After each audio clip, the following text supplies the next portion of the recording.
It's Naile, like a hammer and nail? Naile, sorry. Representing the Coalition of New Hampshire Taxpayers supporting the bill. Pretty simple. We've been battling this. I've been lived in New Hampshire for 30 years, and 30 years ago we were on the brink of having an income tax or some sort of a broad-based tax to bail us out because we had a fundamental flaw in our revenue system, I think is how they describe it.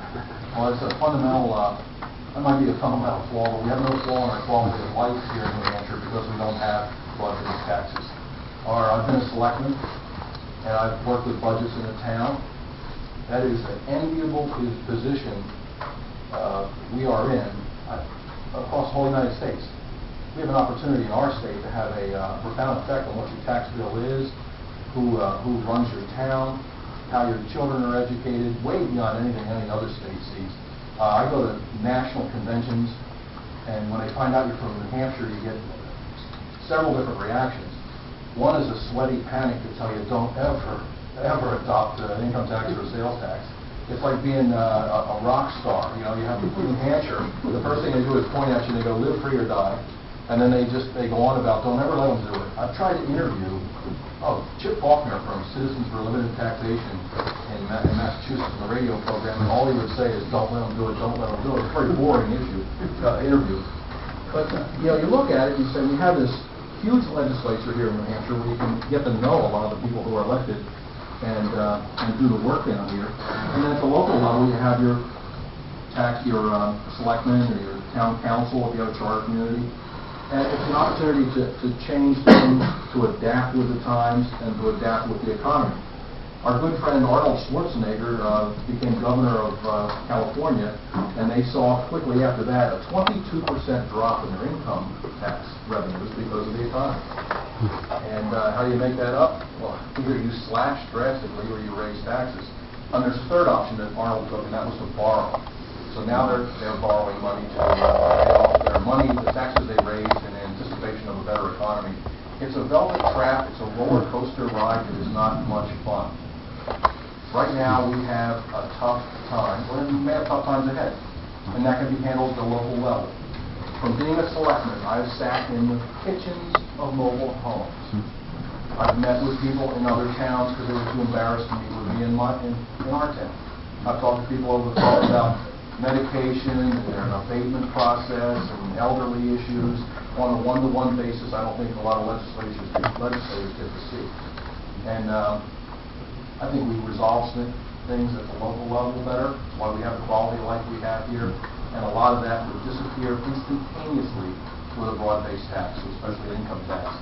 It is not a tax that bootstraps the government, any government, into a budget. At town meeting, selectmen come in and they say, this is what we need to raise. This is what we spent last year. This is what we anticipate coming in. You decide.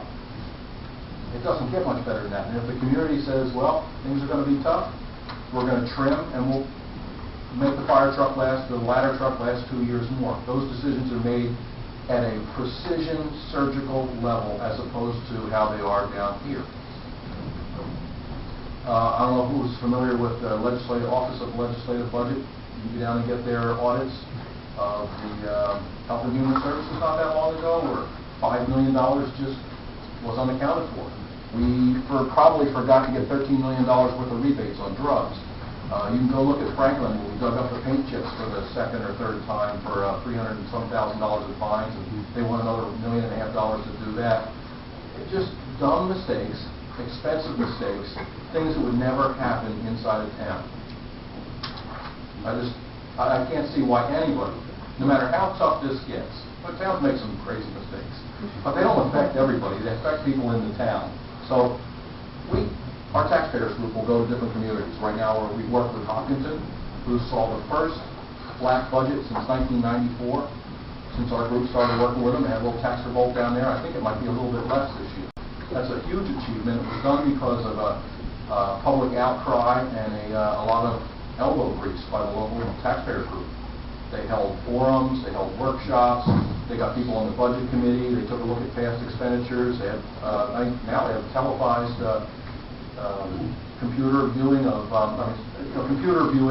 meetings, or audio recordings of them so you can find out what happened in meetings and actually call people up. You won't be able to do that here.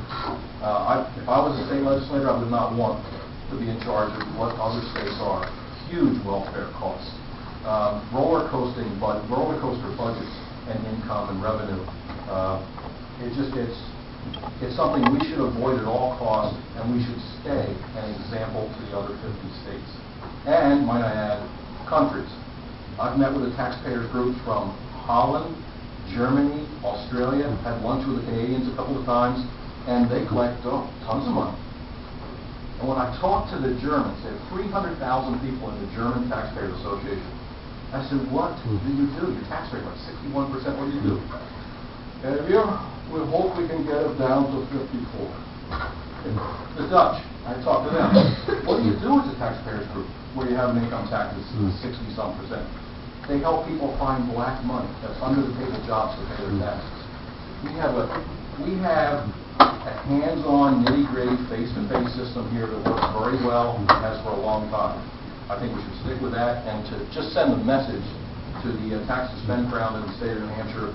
There won't be an income tax. Settle it on your own towns and learn to accommodate the economy as it goes up and down. Any questions? Thank you very much. Is there anyone else who wishes to speak for a first or second time?